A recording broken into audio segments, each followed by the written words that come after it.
Maithili express की शानदार प्रस्तुति। डाला वाले चक्करा सतोरा मन छो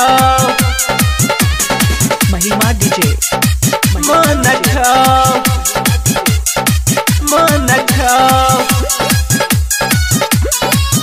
डाला वाले चक्करा सतोरा मन छो आई छो फिरी सस जो धीरे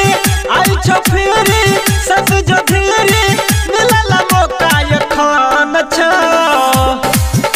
कृष्णा रसना डाला वाले चक्करा सतोरा मन छो कृष्णा रसना रंगा वाले चक्करा सतोरा मन छो महिमा डीजे डाला वाले चक्करा सतोरा मन छो हो मौका के फायदा उठा लेगे छोरी मिलता नहीं फेर गे बीतल जाई छे होली करे नहीं तू देरी करे नहीं तू देरी हो मौका के फायदा उठा लेगे छोरी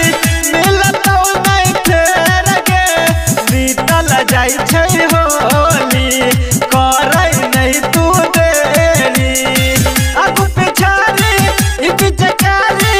आगू पिछारी इपी चकारी देख पूरा घुसाई गे रसना कृष्णा डाला वाला चक्करा सतोरा मन छो सुमिता बा रोहिता बा डाला वाला चक्करा सतोरा मन छो महिमा डीजे डाला वाला चक्करा सतोरा मन छो हो कह छ तोरा संग जिता छोरा कह के